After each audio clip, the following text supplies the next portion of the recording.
జీ5 app download చేసుకుని పూర్తి ఎపిసోడ్లని ఉచితంగా చూడండి.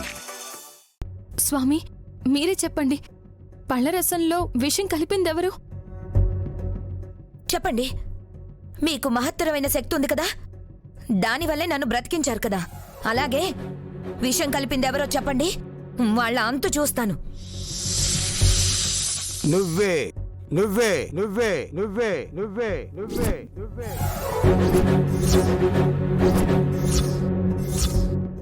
గురువుగారు, ఏంటి మీరనేది? కసి తనే విషం కలుపుకుని తన ప్రాణం తనే తీసుకోవాలనుకుందా? అలాంటప్పుడు బతికించమని ఎందుకు ప్రాధేయపడింది? బతికాక ఎందుకు నింద వేస్తుంది? నిందలు వేస్తుంది కసి కాదు, గురువుగారే. బావగారు, మహాత్ముల్ని పట్టుకుని మీరలా అండం మంచిది కాదు. ఎవరికైనా రోషం వస్తుందిలే నైని. మరి గురువుగారు ఎందుకలా అన్నారు? అలా ఎలా అంటారు? విషయం నేనే కలిపితే నేనెలా తాగుతాను? ఆ మాత్రం స్పృహ నాకుండదా? నేనామైన పిచ్చి హాసినినా? నేను తాగనే, తాగిస్తాను. ఇంకొక గ్లాస్ పడతాను, తాగుతావా? అక్క, నువ్వాగక్క. స్వామి, మీరు మౌనంగా ఉండకండి. మిమ్మల్నంటే భగవంతుణ్ణి నిందించినట్టే. అవును గురువుగారు, ప్రాణం పోసే డాక్టర్నే దేవుళ్లా చూస్తాం. ప్రత్యక్షంగా మీరు ప్రాణదాతగా మా ముందు నుంచున్నారు. ఇలాంటప్పుడు మీరు నిజం చెప్పి కొందరి నోళ్లు మూయించాలి. చెప్పడం ఎందుకు విశాల, చూపిస్తాను. అంటే సాక్ష్యాధారమా? అవును వల్లభ.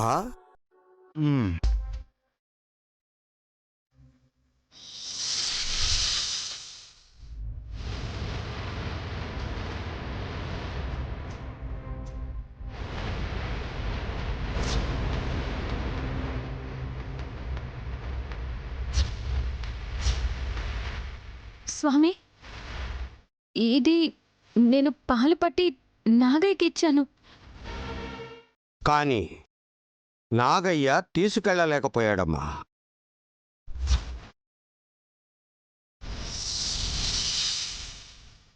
అర్థమైంది స్వామి. ఆ సీసా ఇటు ఇవ్వండి, శుభ్రం చేస్తాను. నాకు అర్థం కాలేదక్కా. నాకు కూడా. నాకు అర్థమైంది.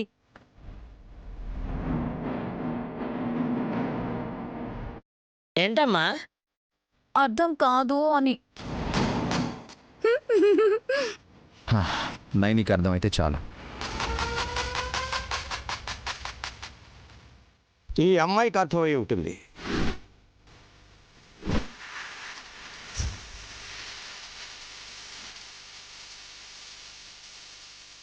అది కేవలం పాము అనుకుంటే పొరపాటు పడ్డట్టే.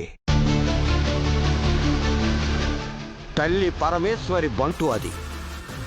చెడు అంటుకోనివ్వదు. మనం ఏదిస్తే ప్రతిఫలంగా తిరిగి మనకు అదే వస్తుందని గుర్తు పెట్టుకుని మసలుకో.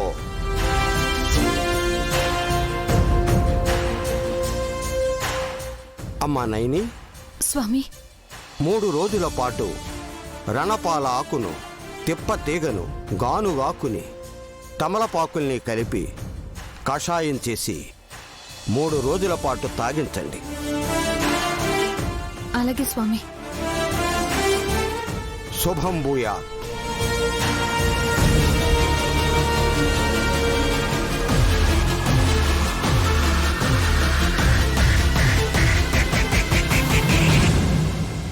స్వామీజీ వారు చెప్పిన దాన్ని బట్టి చూస్తే ఆ కసినే పాలల్లో విష పదార్థాన్ని కలిపుండొచ్చు. పసిపాపం మీద పగేంటి వీళ్ళకి? ఎందుకిలా ప్రవర్తిస్తున్నారు? నిలదీస్తే సాక్ష్యం ఏది అని గొడవ చేస్తారు. ముందు వత్తాసు పలికే తిలోత్తమకు బుద్ధి చెప్తే కాని వీళ్ళు దారిలోకి రారు. చెప్తాను.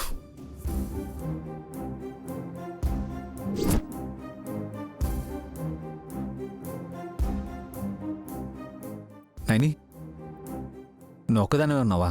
ఎవరితోనో మాట్లాడుతున్నావు అనుకున్నాను. గాయత్రి దగ్గరికి వెళ్ళొచ్చుంటే బాగుండేది బాబుగారు. ఎందుకు నైని? ఏమైంది? పాప పస్తులుంది కదా. అదేంటి, నాగయ్యకి పాలిచ్చావు కదా, తీసుకెళ్ళలేదా? ఎందుకు? ఎందుకని అడిగితే మూగజీవి నాగయ్య ఏం చేస్తాడమ్మా?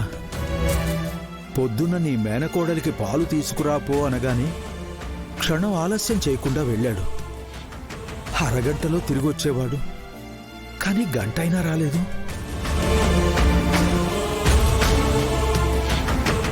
తీరా చూస్తే పాల సీసా లేనే లేదు. పారేసుకున్నావా, పోగొట్టుకున్నావా అని అడిగితే లేదన్నట్టు అడ్డంగా తలూపాడే గాని మాట చెప్పలేదు కదా తల్లి. పాపం, ఆకలితో పస్తులున్న నిన్ను చూస్తే జాలిపడాలో, ఏమీ చెప్పలేకపోయిన నాగయ్యను చూసి బాధపడాలో అర్థం కాలేదమ్మా. మరి నయనమ్మ ఇంట్లో ఉందో, ఉండి కూడా పాలు ఇవ్వలేని పరిస్థితిలో ఉందో ఊహించుకోవడం తప్ప వాస్తవం మనకు తెలియదు కదమ్మా గాయత్రి. నువ్వు అలా అనుకుంటున్నావు అంతే. రోజూ పాలు తీసుకెళ్లే నాగయ్య ఈరోజు పాలను పారపోసాడని ఎలా చెప్తున్నావు?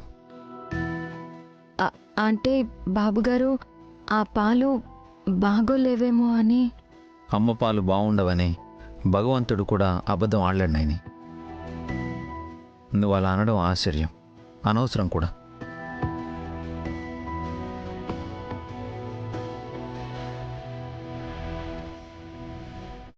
కసి కల్తీ చేసిందని మీకు గనక చెప్తే మీకొచ్చే కోపానికి ఏం చేస్తారో అని ఆలోచించి ఆగిపోయాను బాబుగారు. గాయత్రి అమ్మగారి జయంతి వేడుకలు జరిగే ముందు ఇల్లు ప్రశాంతంగా ఉండాలి. మీకు కాస్తైనా మనశ్శాంతి కలిగించాలి.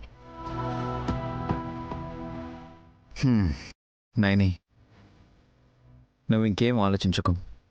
నిజంగా అదే అయ్యుంటే శాస్త్రి గారు మనకి ఫోన్ చేసుండేవారు. లేకపోతే ఇంటికే వచ్చి పాలు తీసుకెళ్లడం, పాప కడుపు నింపడమో చేసుండేవారు కదా. వెళ్దామని అనుకున్నానమ్మా. కోటీశ్వర్లు దయచూపి నీ చిన్న బొజ్జను నింపుతున్న నిస్వార్థపరుల దగ్గరకు వెళ్ళి ఈరోజు పాలెందుకు పంపలేదని ప్రశ్నించే హక్కు నాకుందా? అలా అడిగినప్పుడు మనసు చివుక్కుమన్నా రేపట్నుంచి మీ పాటలేవో మీరు పడండి అని నయనమ్మ అనకపోయినా వాళ్ళత్తనో చెల్లినో ఎవరైనా అంటే నీ ఆకలిని పెంచి నీ ఆరోగ్యాన్ని దెబ్బతీసిన వాణ్ణవుతాను.